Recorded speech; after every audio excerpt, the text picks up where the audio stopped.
Bien. Bueno, en la clase de hoy vamos a ver la farmacología de las glándulas tiroides. ¿Sí? Vamos a hacer un segundito, ahí vamos.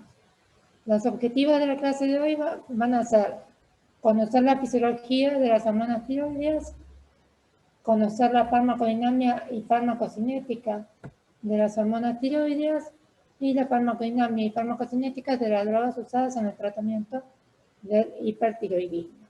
Y vamos a hablar unas palabritas también del tratamiento de cáncer de tiroides. Bien.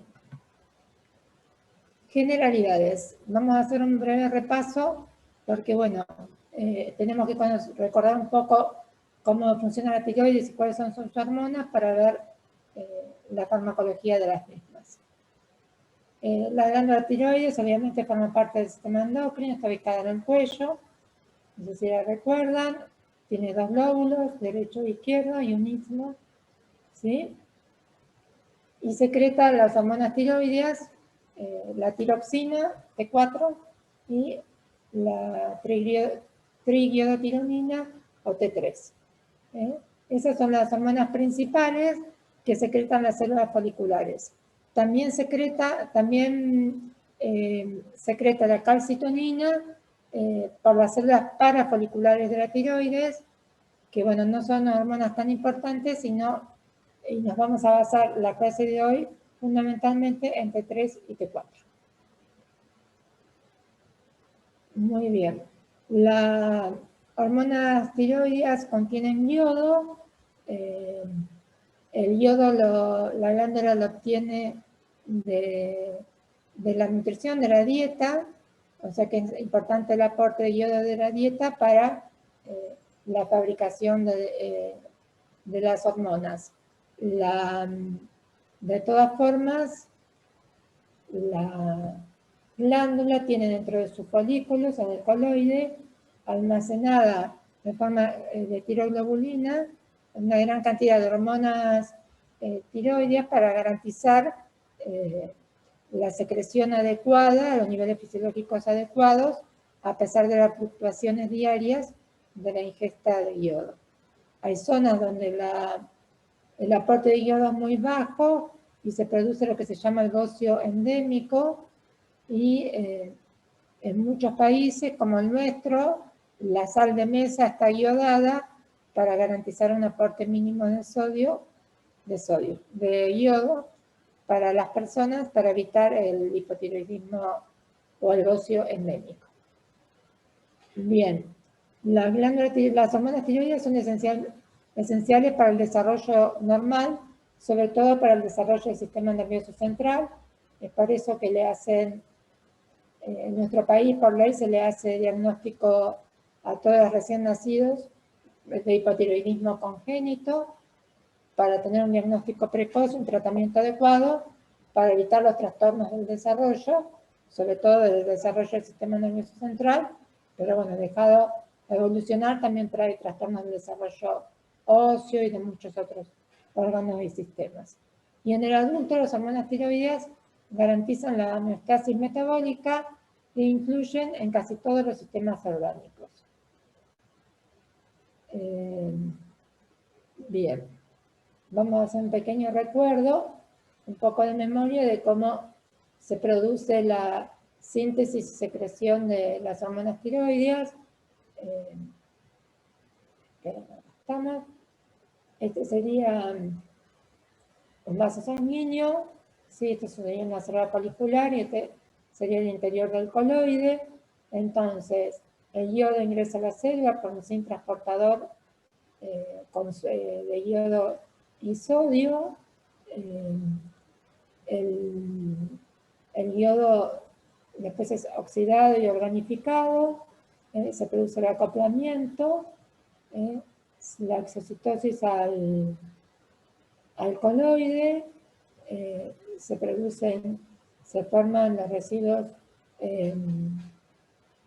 de triiodo y 2-iodotironinas que se unen a la tiroglobulina, y después las hormonas almacenadas dentro del coloide ingresan por endocitosis a una vesícula donde son digeridas y se produce la proteólisis y se forman la triiodo y la tetraiodo tironinas, o sea, la T3 y la T4, y esas son las que se secretan. Se secretan, la hormona más importante que secreta es la T4. El 80% de la secreción es la T4, que se considera hoy en día una prohormona, porque la hormona que tiene mayor potencia y mayor afinidad por el receptor hormonal es la T3. Entonces lo que sucede es que se secreta una gran cantidad de T4 que después será convertida a nivel periférico y en los tejidos blancos a T3 para que ejerza su acción. La mayor parte de la hormona circula en la sangre unida a proteínas transportadoras, la mayor parte a la proteína transportadora de hormonas tiroides, ¿sí? A una globulina que es transportadora específica de las hormonas tiroides. A ver si me olvido.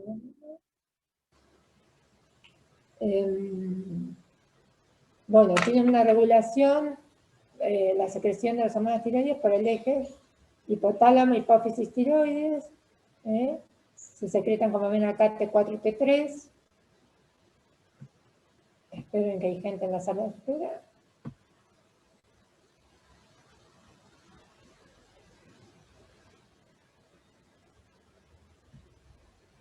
Entonces se secretan T4 y T3, que actúan sobre los tejidos diana, sea por conversión a nivel hepática o del músculo de T4 y T3 o por conversión local. Y a su vez la T4 tiene, y la T3 tienen acción inhibitoria a nivel hipotalámico y a nivel hipófisis para la liberación de TSH y por lo tanto un feedback negativo. Bien.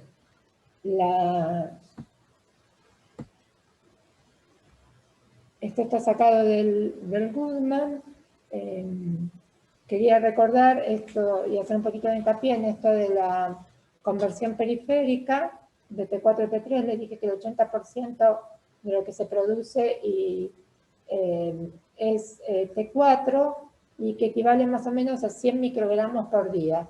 La producción diaria de T4 y de T3 más o menos a 30 o 40 microgramos diarios.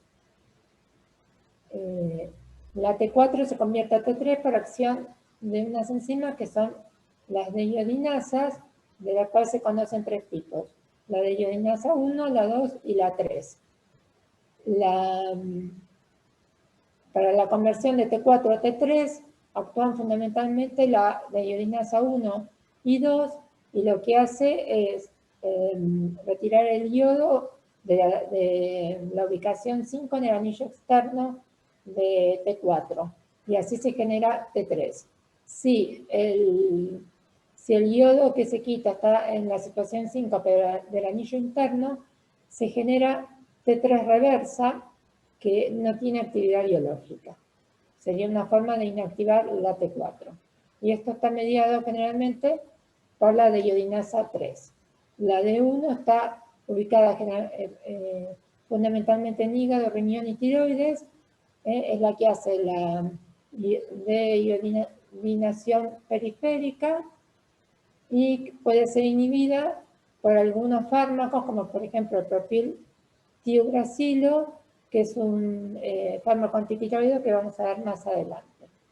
La D2 actúa más a nivel de los órganos blancos, localmente, para transformar T4 y T3, y así la T3 puede actuar, aunque y la T4 y la D3 están presentes en placenta, piel, cerebro, útero y también en sitios de inflamación donde se produce T3 reversa y se inactiva la T4.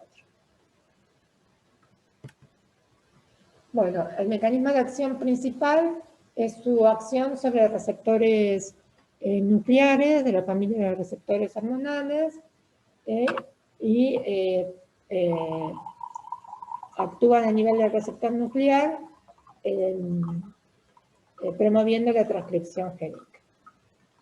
Esa es su acción principal, que es la acción genómica.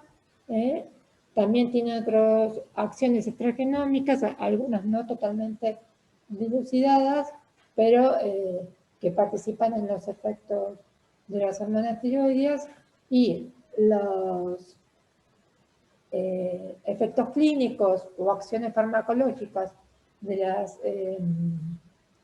las hormonas tiroides se ven en muchos órganos y sistemas, ¿sí?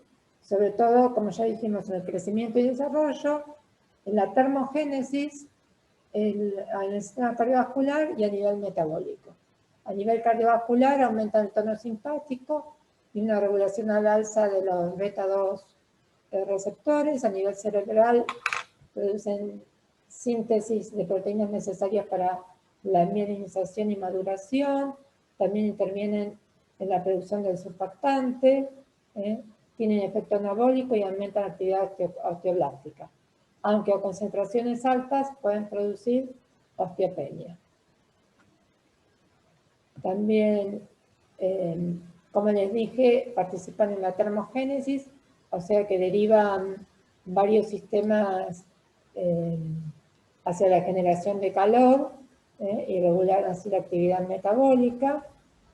Inhiben al eje, como ya les dije, con un feedback negativo,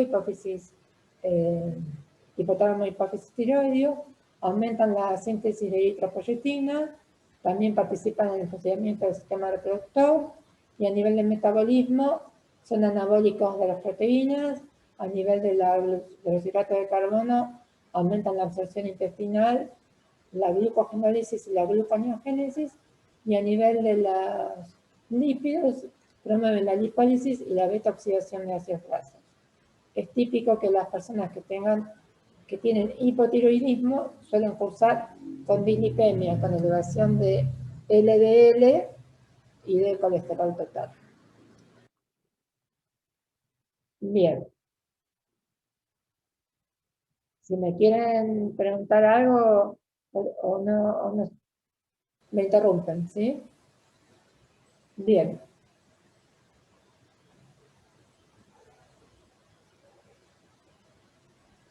Alteraciones funcionales. ¿Qué es lo que puede suceder con el funcionamiento de la tiroides? La tiroides puede funcionar en menos o en más. O sea que podemos estar en presencia de un hipotiroidismo o de un hipertiroidismo. ¿Sí? El hipotiroidismo puede ser primario por una falla en el desarrollo de la glándula, ¿sí? Que puede estar asociado, por ejemplo, a un hipotiroidismo congénito, puede ser por déficit de yodo, en un hipotiroidismo endémico, digamos, nutricional, o lo más frecuente en los adultos, el hipotiroidismo se produce por enfermedad autoinmune, que es la tiroiditis de Hashimoto, donde hay anticuerpos, sobre todo antiperoxidasa y antitiroglobulina, que impiden el adecuado funcionamiento de la glándula y que necesitan el reemplazo hormonal crónico. Todas estas patologías de hipotiroidismo se tratan con el reemplazo hormonal crónico. Por el otro lado, el hipotiroidismo puede tener síntomas clínicos floridos o leves de acuerdo al nivel en el que se encuentre, y generalmente se llega al diagnóstico midiendo los niveles de TSH, ¿sí? Y en algunos casos midiendo también los niveles de hormonas tiroides, sobre todo de T4 y T4 libre, o sea, T4 no unida a su proteína transportadora, ¿sí? Y a veces de T3. Bien. El hipertiroidismo generalmente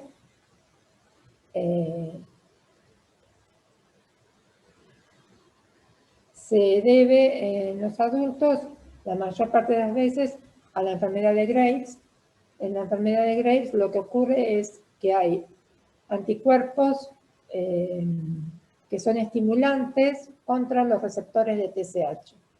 Por lo tanto, promueven el aumento de la secreción de la hormona tiroidea, y en estos casos las posibilidades terapéuticas son con medicaciones antitiroideas, o puede ser también la destrucción glandular con yodo radioactivo, o la remoción quirúrgica en algunas circunstancias.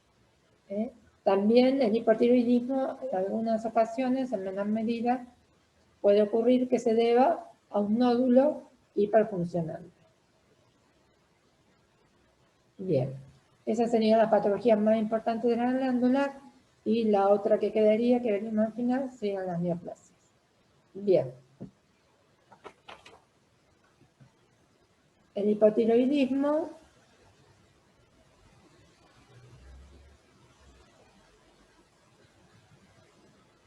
dijimos entonces que tiene un déficit de hormonas tiroideas. Cualquiera será el origen, el tratamiento es la terapia de reemplazo hormonal. La terapia de reemplazo hormonal generalmente la hacemos con hormonas tiroideas. Generalmente lo que usamos son preparados sintéticos de sales de sodio de los isómeros naturales de las hormonas tiroideas. La más utilizada es el isómero natural de la tiroxina, ¿sí? Que es la levotiroxina, o T4. ¿Por qué es la más utilizada? Porque es la que nos garantiza a largo plazo los niveles más estables de hormona, y teniendo en cuenta que necesitamos, como les había mostrado por aquí, la conversión periférica de T4 a T3, sobre todo en órganos blancos, para, por D1 y por D2, para garantizar el efecto completo de la hormona tiroidea. Entonces, por eso se ha visto que el reemplazo hormonal crónico con T4 es más efectivo e imita más la fisiología natural de la glándula que reemplazar con T3. Además, la T4 tiene una vida media más larga, de alrededor de 7 días, comparado con T3, que tiene una vida media de 1 día, y por lo tanto esto permite la administración una sola vez por día. O sea que es más fácil de administrar. Generalmente vienen preparados, que son tabletas, para la gente que tiene problemas de absorción gastrointestinal. Vienen también algunas cápsulas con líquido en el interior para tomar por boca, y también vienen presentaciones parenterales. ¿Sí? Tiene una buena absorción vía oral con una biodisponibilidad alrededor del 80%. Para mejorar la biodisponibilidad se sugiere tomar en ayunas y una media hora antes de cualquier consumo en la mañana. ¿Sí? Eso es lo que le sugerimos a los pacientes para mantener la estabilidad. Para conseguir un nivel estable por su vida media, vamos a necesitar 4 o 5 vidas medias, o sea que una vez que iniciado el tratamiento, generalmente los controles se hacen a las 6 semanas, ¿sí? Para ver el nivel de TSH, si disminuyó adecuadamente, ¿sí? Y si no, ajustar la dosis. Y bueno, ya le dije tomar en ayunas. Bueno, como la tiroxina natural tiene una alta unión a las proteínas plasmáticas, obviamente la efectiva farmacológicamente es la que está libre, y también sufre la levotiroxina transformación periférica a T3. En la FDA está clasificada como clase A del embarazo, o sea que se puede y se debe dar a todas las embarazadas hipotiroideas, muchas veces incluso a dosis más altas, porque aumentan los requerimientos, a dosis más altas durante el embarazo que fuera del mismo. Bien, Y el metabolismo, bueno, también por transformación periférica, por desiodinación y también en parte a nivel hepático, también produce sufre procesos de oxidación y conjugación con ácido glucurónico generalmente, también puede ser con sulfúrico, y se puede eliminar por vía renal, también se elimina por la bilis y puede, parte de la hormona puede tener hidrólisis a nivel intestinal y volver a reabsorberse. Bien. Entonces, para la terapia de reemplazo hormonal, preferimos la levotiroxina, si bien hay existen otros preparados, como la T3, también en sal sódica, en tabletas y en inyectables, y también vienen unos preparados mixtos, que pueden ser tiroides disecadas o mezclas de T4 y de T3. Ninguno de estos dos últimos, ni la T3 sola ni los mixtos, han demostrado ventaja en el tratamiento crónico sobre la levotiroxina, que es la que se prefiere y la que más se utiliza. A veces la T3 se puede usar cuando se desea un inicio de acción más rápido, por ejemplo, en el coma mixedematoso, que es un estadio muy raro, sería un hipotiroidismo muy avanzado que entra en un estado comatoso por no haberse diagnosticado y tratado, ¿sí? O también cuando se desea una terminación rápida de acción en algunas terapias coadyuvantes del cáncer antes de otro tipo de terapia. Tiene una vida media más corta, le dije, y nada más. Y de las mezclas, que también las van a ver en el libro, tampoco, si bien algunos pacientes dicen que se sienten mejor, no han demostrado ser más eficaces que la levotiroxina, y la que mejor mantiene los niveles similares a la producción fisiológica es la levotiroxina. Los efectos adversos prácticamente no tiene, salvo en casos de sobredosificación, donde estaríamos como en un hipertiroidismo iatrogénico. Entonces, la sobredosis, sobre todo hay que tener cuidado de las personas mayores, que suelen necesitar menos dosis que los adultos, donde puede producir fibrilación auricular, o sea, arritmias cardíacas supraventriculares, como fibrilación auricular, y también osteoporosis. Bien, pueden tener diferentes tipos el tratamiento de reemplazo con levotiroxina. Es un tratamiento de largo plazo, porque es un reemplazo hormonal. La tiroiditis de Hashimoto no tiene otro tratamiento, digamos, que lo detenga, o sea que las personas que necesitan generalmente levotiroxina en forma crónica lo hacen para toda la vida. Entonces, puede tener interacciones farmacodinámicas y farmacocinéticas. Les puse un cuadrito acá que está en el Goodman, donde muestra algunos factores que influyen en la terapia oral con levotiroxina. Por ejemplo, hay fármacos y otros factores que pueden aumentar los requerimientos en la dosificación de la levotiroxina. Por ejemplo, casi todos los fármacos que se usan para el tratamiento de la gastritis interfiere o sea, disminuye la absorción de la levotiroxina. ¿Sí? Acá están los antiácidos con aluminio, el inhibidor de la bomba de protones, el sucralfato, los secuestradores de ácidos biliares, el carbonato de calcio, las sales de hierro también, y algunos alimentos en menor medida, pero pueden afectar. También hay fármacos que son inductores enzimáticos y pueden aumentar el metabolismo hepático de la levotiroxina, como la rifampicina, la carbamazepina, la fenitoína y la sertralina. También puede haber una conversión deteriorada de T4 a T3 por la amiodarona. ¿Se acuerdan que lo vimos? La amiodarona es un antiarrítmico, y entre sus efectos indeseables, altera el funcionamiento de la tiroides, puede causar hiper o hipotiroidismo, la más frecuente es el hipotiroidismo, pero sobre todo en el uso crónico de la amiodarona. Bien, hay otros mecanismos inciertos multifactoriales, el estrógeno, el embarazo, por eso les decía que en el embarazo hay que aumentar las dosis generalmente, la lovastatina, la simvastatina, ¿sí? Y hay fármacos que pueden disminuir los requerimientos de la dosificación de la levotiroxina, o sea que se necesitan menos dosis.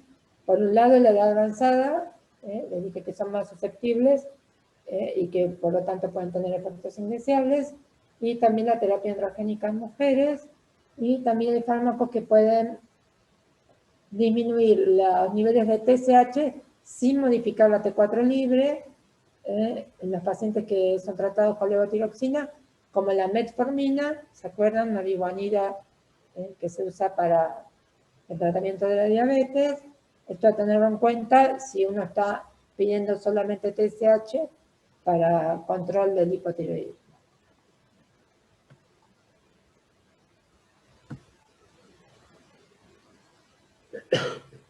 Bueno, y eso sería todo con respecto a la terapia de reemplazo hormonal, que es la principal indicación de las hormonas tiroides como fármaco. También a veces se usan la supresión de la TSH, los cánceres tiroideos con metástasis, porque la TSH estimula la actividad de las metástasis. Entonces a veces se usa la supresión con hormonas tiroides para después dar algún tratamiento para erradicar la metástasis. Esos serían como sus usos clínicos. Bien, vamos a pasar al hipertiroidismo.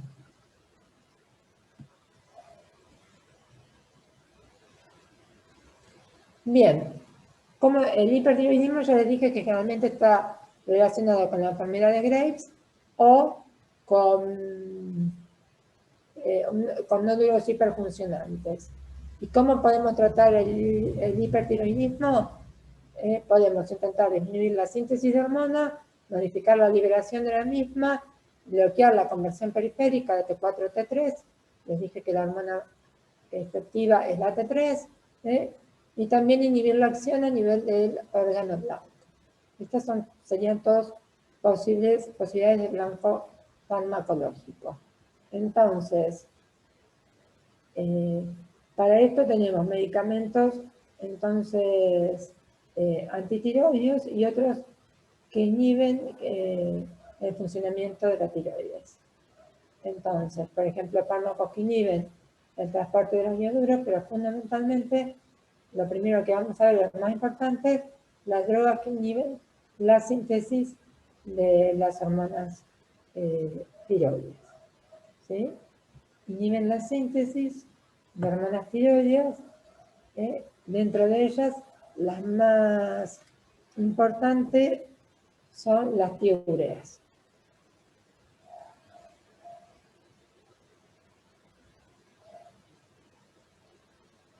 Entonces,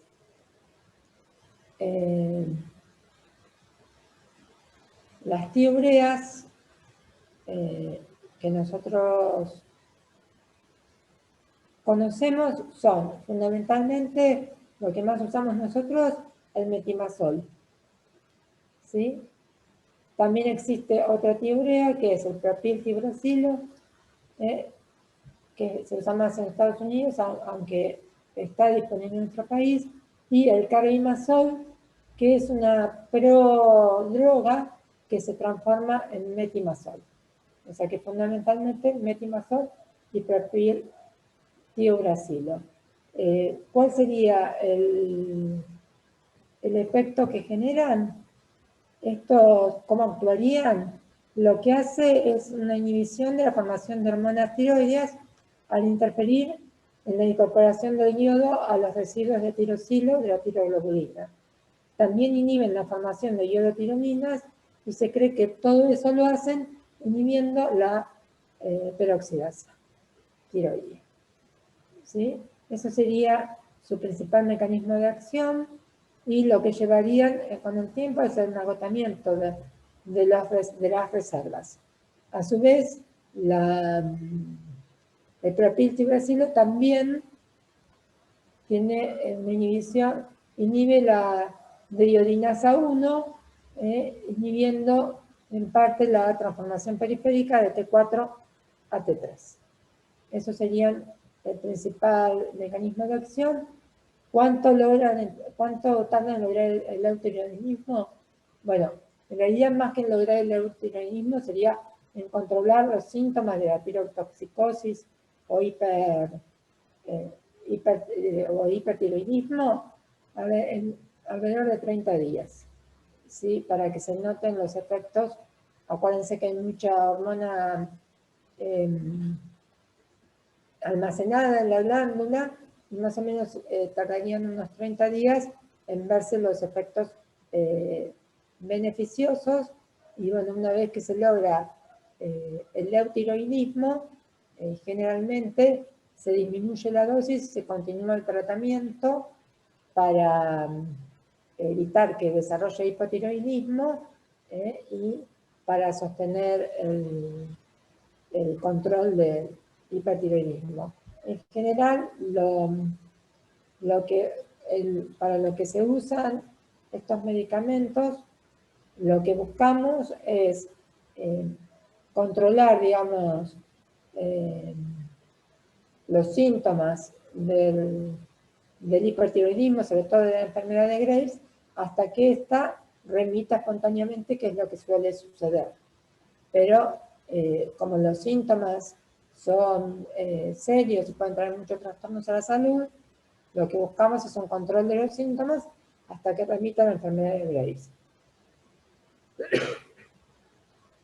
Y el fármaco de elección de estos que les nombré es el metimazol, porque es el más fácil de administrar, se puede dar una sola vez por día por su vida media y el que menos efectos adversos tiene, ¿sí? El propiltiuracilo a veces se administra en situaciones de urgencias, como las crisis tirotóxicas, en lo cual hay un cuadro agudo de hipertiroidismo, generalmente por alguna enfermedad concomitante que descompensa al paciente, por ejemplo, una enfermedad infecciosa que descompensa a un paciente hipertiroide y tiene una crisis tirotóxica, o por una inflamación aguda de la glándula. En esos casos, a veces, si está disponible, se prefiere el propiltiuracilo porque inhibe también la conversión de T4 a T3 y eso aceleraría un poco su efecto.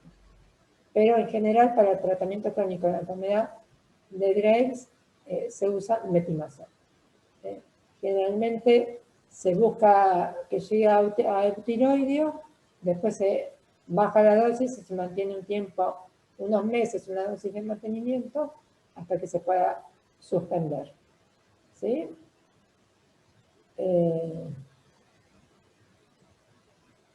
También se usan a veces estos medicamentos para compensar los síntomas hasta que se realiza la extirpación quirúrgica, por ejemplo, en los pacientes que tienen nódulos hiperfuncionantes.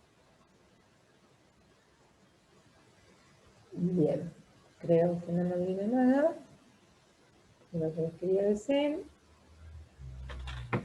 de esta parte.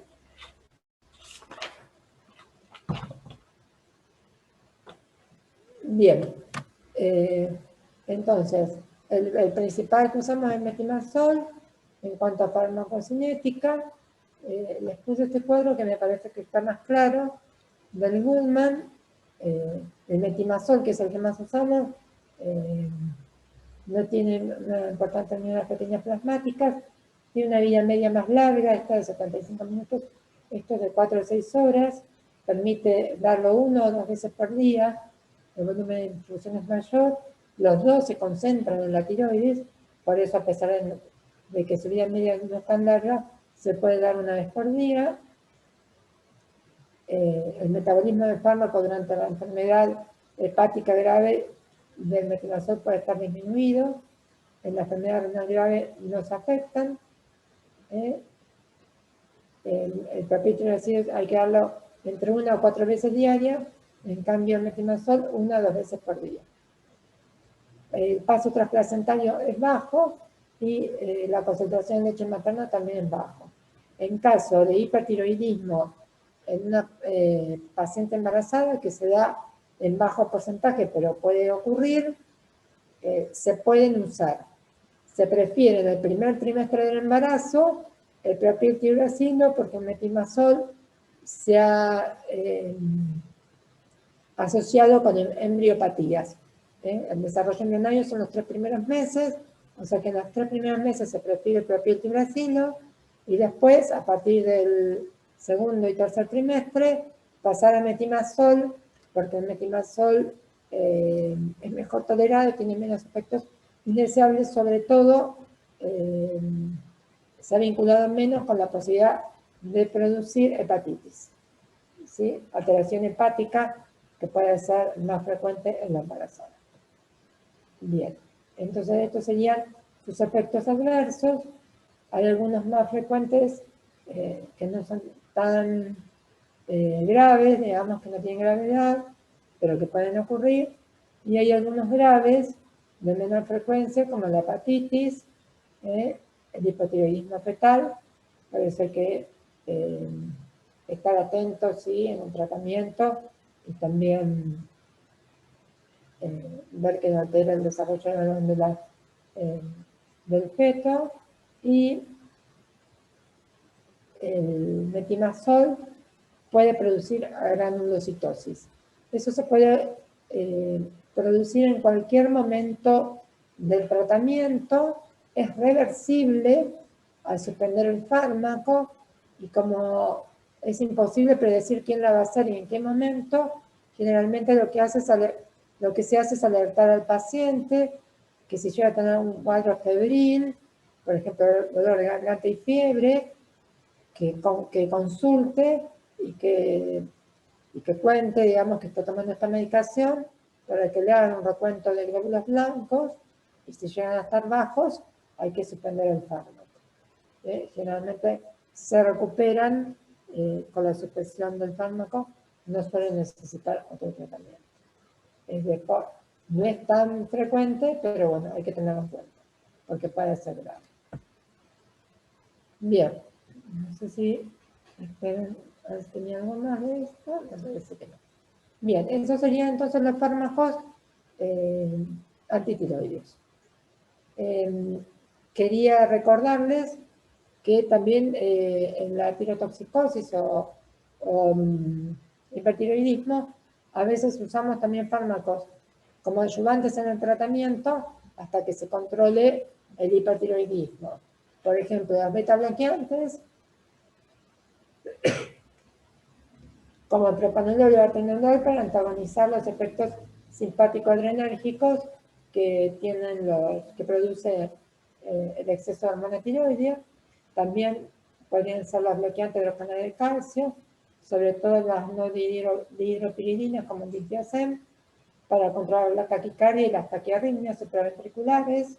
Y a veces, en algunas situaciones, se usa inmunoterapia, porque les dije que generalmente está mediado por anticuerpos, sobre todo para prolongar la remisión, en algunos casos de persistencia de la enfermedad, o para tratar la oftalmopatía. No sé si recuerdan que la enfermedad Graves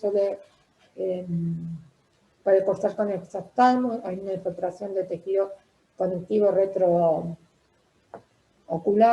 y a veces la oftalmopatía es difícil de hacerla regresar, ¿sí?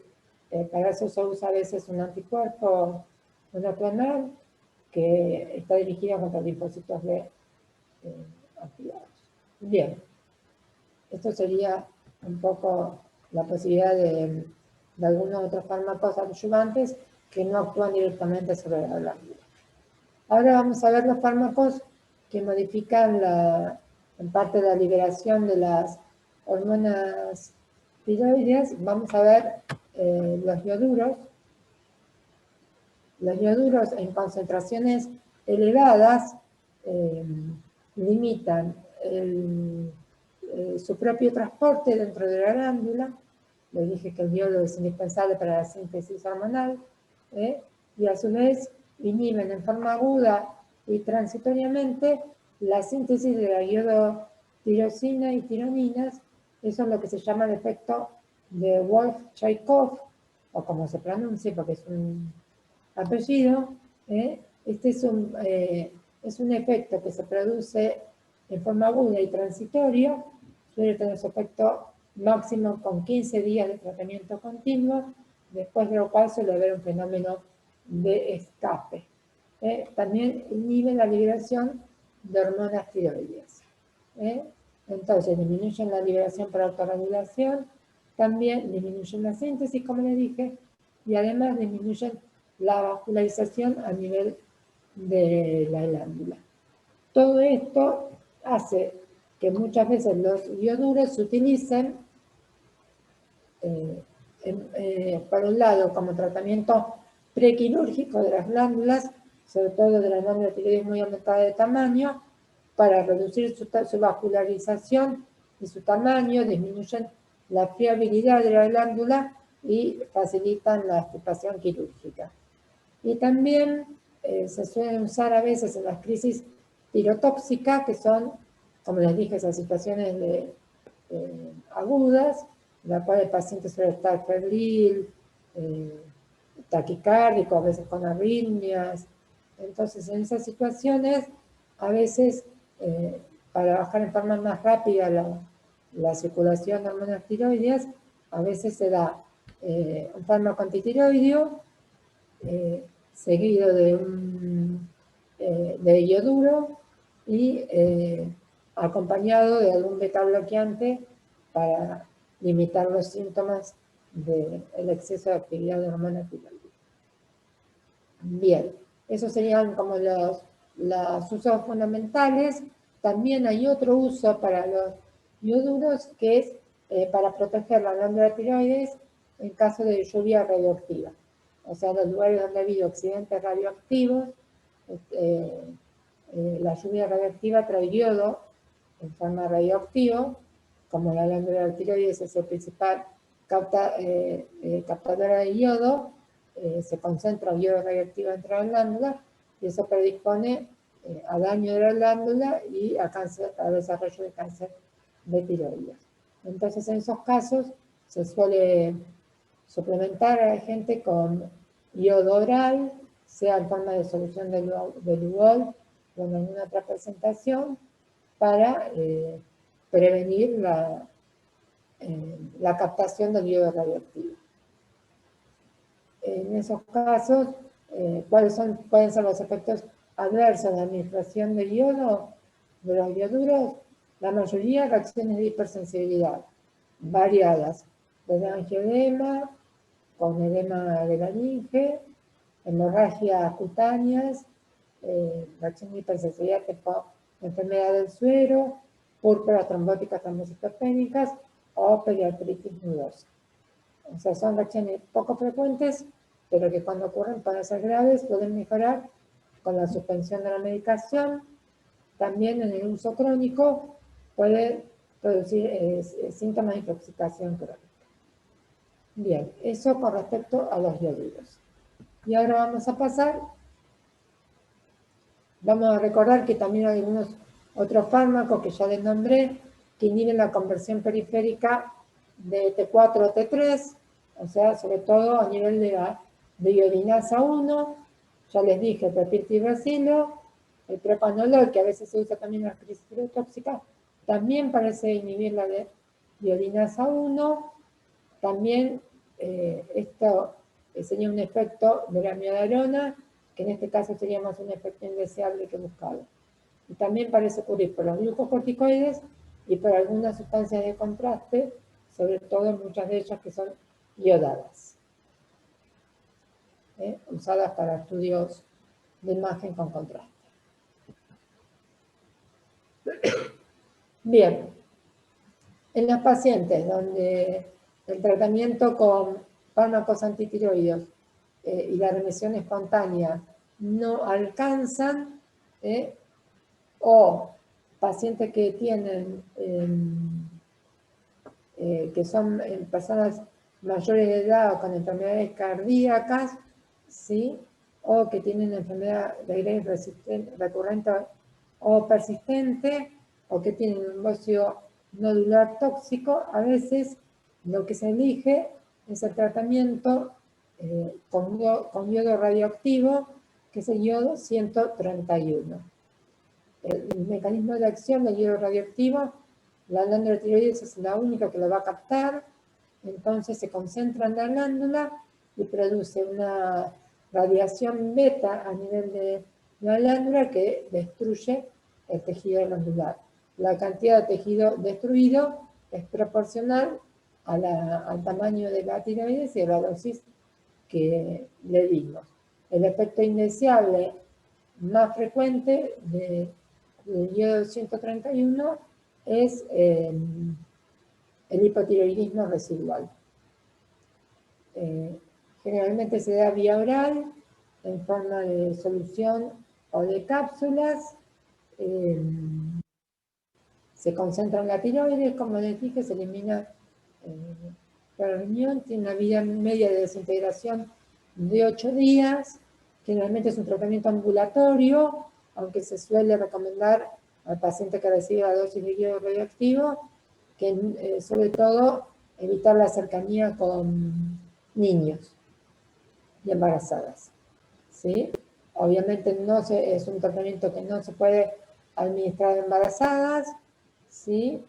Es teratogénico, también puede ser deleterio sobre las gónadas, por eso está discutido su uso en personas jóvenes y está en discusión la posibilidad con los años de que genere carcinogénesis. Los estudios hasta ahora no han sido concluyentes de que sea significativo la producción de carcinogénicos. Entonces, no niños ni embarazadas y evaluar en personas jóvenes, ¿sí? Y bueno, además de los usos que les dije, también otro de los usos es el cáncer de tiroides. Entonces, lo que buscamos es la destrucción glandular. A ver si tengo alguna pregunta. Bien, aparte del yodo 131, hay otro yodo radioisótopo de yodo que es el 123, que no produce destrucción de la glándula y que es el que se utiliza para estudios de imágenes, para estudiar, por ejemplo, captación de la glándula con isótopo marcado para escalas. Es el 123. El 131 es el que se usa como isótopo para la destrucción glandular. Bien, les puse, ya vamos finalizando, les puse un recuerdo de una breve palabra sobre el carcinoma de tiroides. El carcinoma de tiroides, la mayor parte de los casos de cáncer de tiroides se vinculan a cánceres desarrollados en las células foliculares, o sea, las células que producen hormonas tiroideas, y pueden ser del tipo papilar o folicular. La mayoría de ellos responden al tratamiento quirúrgico, que es lo que más suele hacerse. En algunas circunstancias también puede utilizarse yodo radioactivo, que es el que vimos recién, y en algunas circunstancias en las cuales hay metástasis, a veces se usa la levotiroxina para suprimir TSH y permitir hacer después un tratamiento con radioiodo para eliminar las metástasis. Hay una pequeña cantidad de pacientes que no responden bien a los tratamientos y cuya enfermedad progresa a pesar de los mismos. En estos pacientes a veces se utilizan como opción los inhibidores de la tirosina sinasa, que son fármacos quimioterápicos dirigidos, ¿sí? Que se administran vía oral en una dosis diaria. Ahí están las dos que más se utilizan para el cáncer de células foliculares progresivo con metástasis. que es el sorafenib y el lenvatinib. Son fármacos entonces inhibidores de las enzimas tirosinas sinasas, tienen múltiples efectos indeseables, y bueno, ahí hay que obviamente evaluar el riesgo-beneficio. Y después hay un bajo porcentaje de cáncer de tiroides que están relacionados con las células de la medular, que son las que producen calcitonina, que es el carcinoma medular de tiroides. Se origina en células parafoliculares, generalmente también se tratan con cirugías, y en los casos que son progresivos y no responden, también se usan inhibidores de la tirosina sinasa, quimioterapia con inhibidores de la tirosina sinasa, también vía oral, pero otro tipo de inhibidores, que es el valmetanib y el cabozantinib. Bien, esto como para que lo conozcan bien. ¿Sí? Bien, y eso sería todo con respecto a tiroides. No sé si me quieren hacer alguna consulta.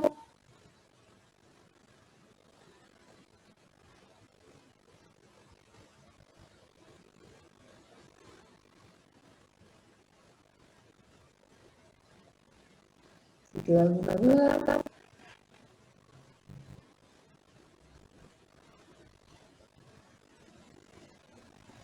Creo que no, profe, estuvo bastante claro. Bueno, Profe, yo sí tengo una consulta, pero respecto al parcial. sí. No me quedó del todo claro dónde dijo que iba a aparecer la